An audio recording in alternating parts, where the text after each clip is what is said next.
বিগত কয়েকদিন যাবৎ একটা জিনিস আসলে লক্ষ্য করতেছি আসা যাওয়ার পথে। আমরা দূরপাল্লার রোডে যারা চলাচল করি, বিশেষ করে আমি আমার কথাই বলি, আমি প্রতিদিন প্রায় ৩০ থেকে ৩৫ কিলোমিটার রাস্তা অনয়েতে যাওয়া আসা হয়। এবার এসে প্রায় ৭০ কিলোমিটার রাস্তা আসা যাওয়া। তো গতকালকে একটা জিনিস লক্ষ্য করলাম, গাড়ির ভিতরে প্রায় ৬০ থেকে ৭০ জন লোক আছে। এর ভিতরে যেহেতু লোকাল গাড়ি, প্রতিটা স্টপেজেই থামতেছে আবার নতুন করে লোক নিচ্ছে। তো কন্ট্রাক্টর ভাড়া চাচ্ছে। এই ভাড়া চাওয়ার সময় আমি লক্ষ্য করলাম ৩-৪ জন লোক কোনোভাবেই ভাড়া দিতে রাজি হচ্ছে না। মানে তারা বলতেছে পরে দিবে, পরে দিবে। আচ্ছা, পরে দেওয়ার কারণটা কি? কন্ট্রাক্টর জিজ্ঞাসা করলো যে পরে দেওয়ার কারণটা কি? তারা বলল যে তুমি আবার ভাড়া চাবা। সেটাতে আমি বিরক্ত হব। যে কারণে আমি তোমাকে এখন ভাড়া দিচ্ছি না, তোমাকে ভাড়া পরে দেব। এখন কথা হচ্ছে, আমরা গাড়িতে আছি টোটাল মিলে ৬০ জন লোক এবং এটা লোকাল গাড়ি। প্রায় প্রতিটা স্টপেজেই দাঁড়াই। কেউ নামছে, কেউ উঠছে, কেউ নামছে, কেউ উঠছে। কন্ট্রাক্টর তো একজন, একলা মানুষ। আর এই গরমের ভিতরে তার দায়িত্বই হচ্ছে ভাড়া কাটা। ভাড়া কাটিয়ে তার টাকাটা মালিকের হাতে বোঝাই দেওয়া। এখন সে তার দায়িত্ব পালন করতেছে। আমরা একজন মানুষ কিন্তু একবারই উঠতেছি। বারবার কিন্তু ওঠানামা করতেছে না, আসা যাওয়া করতেছে না।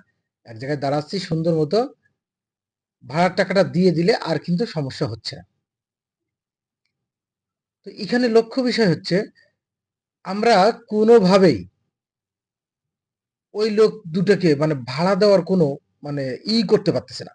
আমরা অনেকেই কথা বলতেছি যে ভাই ভাড়াটা দিয়ে দেন। তারা দিতে না, দিবেই না। অবশেষে তারা ভাড়া দিল। কন্ডিশন হচ্ছে যে আমাদের কাছে ভাড়া চাইলেই ১০ টাকা জরিমানা। এখন আমার পয়েন্ট হচ্ছে এখানে, একজন কন্ট্রাক্টর, একজন মানুষ আমাদের ৬০ থেকে ৭০ জন মানুষের কাছ থেকে ভাড়া আদায় করবে। এখন আমি পরে দিব, আরেকজন পরে দিবে, আরেকজন পরে দিবে। এই প্রত্যেকে যদি পরে করে, তাহলে ওই ছেলেটা একা কয়জনের কাছ থেকে পরে নিবে? আর তারপর মনেও থাকবে কিভাবে?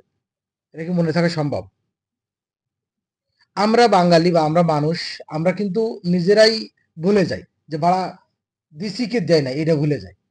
যে কারণে ওরা আসার সাথে, সাথে যখনই আমরা গাড়িতে উঠি, বিশেষ করে লোকাল গাড়ি, সাথে, সাথে তারা কিন্তু ভাড়াটা চায় এবং তারা নিয়ে নেয়। এবং এমনও এমনও কি এরকম 80% সময়ই হয় যে আমরা প্রতিটা স্টপেজ পার হচ্ছে, ওরা প্রতিবারই এসে আমাদের কাছে ভাড়া চাচ্ছে। এখন কথা হচ্ছে, ভাড়া কাটাটা ওর দায়িত্ব আর ভাড়া দেওয়াটা আমার দায়িত্ব। ভাড়া দিয়ে এরপরে যদি চাই, আমরা শুধু একবার একটু বলে দিলেই তো হয় যে ভাই ভাড়া হইছে। আমরা শুধু এই কথাটুকু বলবো না। তারা কিন্তু ভাড়া হইছে এই কথাটা বলার পর আর ঝগড়া করে না। বা বলে না যে আপনি আবার টাকা দেন বা আবার ভাড়া দেন। আপনি কিন্তু আসা যাওয়ার ক্ষেত্রে একবারই ভাড়া দেন। আপনার কাছে যদি ৫০ বারও ভাড়া চাই, তারপরও আপনি একবারই ভাড়া দেন। এই একবার ভাড়া দিচ্ছেন আর শুধু মুখ দিয়ে বলবেন যে হ্যাঁ ভাই আমি ভাড়াটা দিয়েছি। কাজটা কিন্তু শেষ। আপনার এই অলসতার জন্যই আপনি তাকে ভাড়াটা দিচ্ছেন না। ওই ছেলেটা আধা ঘন্টা ভোর আপনার পিছনে ঘুরে ভাড়াটা আদায় করলো। আচ্ছা, এটার আরেকটা কাহিনী আমি বলি। আমরা ২ জন মানুষ ২ সিটে বসছি আরকি, পাশাপাশি সিটে। একজন আমার মিনিমাম ১০ কিলোমিটার পিছ থেকে আসছে। আর আমি যেখান থেকে উঠছি আরকি। আমি উঠে দেখি যে সে সিটে বসে আছে। বসে থাকা অবস্থায় ঠিক আছে।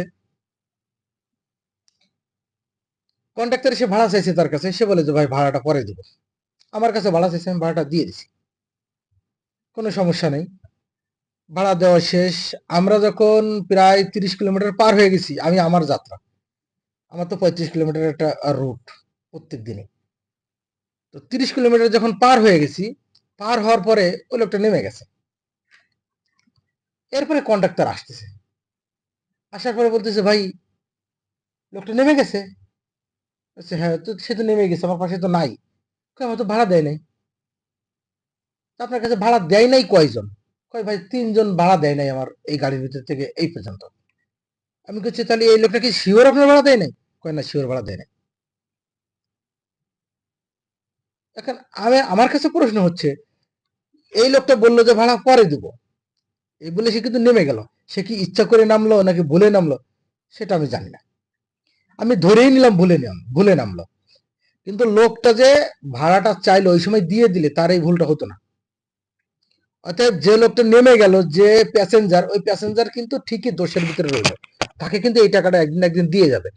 এবং কন্ডাক্টর এও কথা বলে গেল যে ভাই, সে তো নেমে গেল, সে তো আর আমার কপাল নিয়ে যায় নাই, সে হয়তো বা 70টা টাকা নিয়ে গেছে, 70 টাকা ভাড়া, 70 টাকা বা 80 টাকা, কয় সেই 70টা টাকা নিয়ে গেছে, সে কিন্তু আমার কপাল নিয়ে যায় নাই। এটা কিন্তু একটা বড় মনের ব্যথার কথা। সে কিন্তু গালি দেয় না, কিন্তু মনে একটা বড় ব্যথার কথা। ঠিক এই কারণেই পরবর্তীতে আর কোনোদিন ওই ছেলেটা আর কোনোদিন কাউকে কি বলবে যে পরে ভাড়া দেবো, এই কথা বলে সে মেনে নিবে?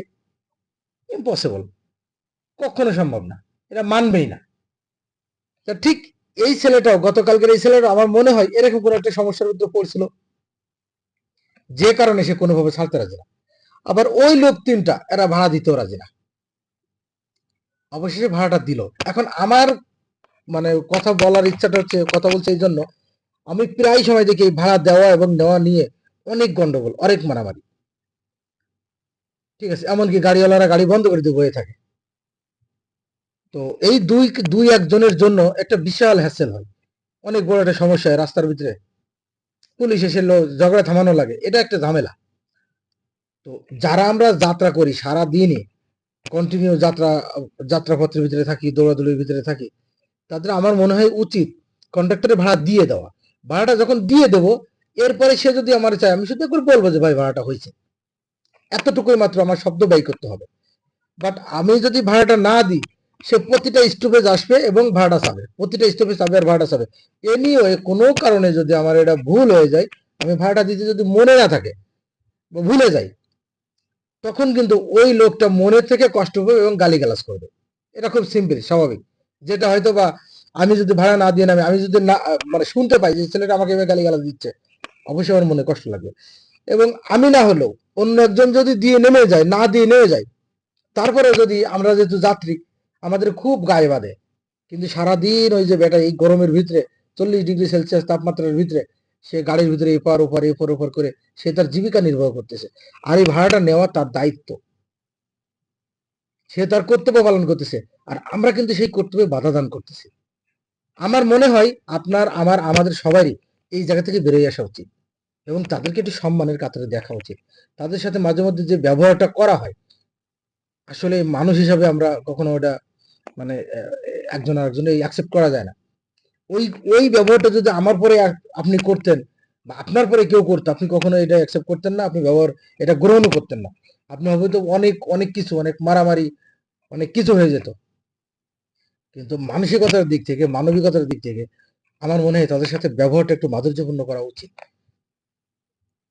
তো যাদের উদ্দেশ্যে বলছি হয়তো অনেকেই ভিডিওটা দেখে ফেলবেন, তো ক্ষমা দৃষ্টিতে দেখবেন। আমি আপনাকে আঘাত করার জন্য বলিনি, আমি আপনাকে শুধুমাত্র সতর্ক করার জন্য বলছি। কারণ গাড়ির ভিতরে, মানুষের ভিতরে যদি এই কথা বলার পরেও আপনারা কিন্তু জিনিসটা মানও হন নাই, এটা কানেই নেন নাই, যে কারণে আপনার মতো আর যাদেরকে এই এই অভ্যাসটা যাদের আছে, আমি শুধু তাদেরকেই বলছি, তারা সবাই আমার মনে হয় এই বিষয়টা সতর্ক হবেন। আর গাড়িওয়ালারা সারাদিন খুব শান্তিতে থাকে না, আরামে থাকে না। তারা সারাদিন পরিশ্রমের ভিতরে থাকে, হাজার হাজার লোক ওঠানামা করে, হাজার হাজার লোকের ভিতর থেকে তাদেরকে জীবিকা নির্বাহ করতে হয়, সেটা যেভাবেই হোক হটেভার। তবে গাড়িওয়ালারা, বিশেষ করে যারা গাড়ির যারা স্টাফস আছে, তারা এই আসা যাওয়ার ভিতরে তাদের যে ইনকামটা আছে, যাওয়া আসা নেওয়ার ভিতরে যে ইনকামটা আছে, যেটা তারা করে, যেটা তারা পায়, একবারে সলিড ইনকামটা পায়। আপনার সাথে চুক্তি করে আপনাকে উঠায়, অথবা নির্ধারিত মূল্যে আপনার কাছ থেকে নেয়। আপনার কাছ থেকে 1 টাকা বেশি নিলে আপনি ছাড়েন না। অর্থাৎ তাদের যে টাকাটা আছে, টাকাটা সলিড। আর এই টাকাটা যে মালিক পক্ষ পায়, সে তাদেরকে পারিশ্রমিকভাবে কি দেয় না দেয় সেটা আমি বলতে পারবো না। তবে সেটা কতটুকু দেয়, কতটুকু গ্রহণযোগ্য সম্পন্ন দেয়, আর তারাও যে হিসাবটা মালিকের কাছে দেয়, সেটা কতটুকু গ্রহণযোগ্যতা দেয়, গ্রহণযোগ্য সম্পন্ন দেয়, এবং কতটা হিসাব করে দেয়, কতটা স্বচ্ছ দেয়, সেটাও আমি জানি না। তবে তারা যে টাকাটা তাদের হাতে আসে, এটা সলিড। কারণ আপনার কাছ থেকে চুক্তি করে নিচ্ছে এবং চুক্তি করে দিচ্ছে। আপনাকে পৌঁছে দেওয়ার দায়িত্ব এই পর্যন্ত, এই টাকার বিনিময়ে আপনাকে সে পর্যন্ত পৌঁছায় দিচ্ছে। ওই টাকার বিনিময়ে। অতএব এর ভিতরে কোনো ভেজাল নেই। আপনারা এই ভেজাল মুক্ত এই জিনিসটাকে একটু সহজভাবে নেবেন। আমার মনে হয় আমার কথাগুলো আপনারা বুঝতে পারছেন। যদি বুঝতে না পারেন একটু কমেন্টে জানাবেন। আমার মনে হয় যদি আমার ভুল হয়ে থাকে আমি একটু শুধরে নেওয়ার চেষ্টা করব।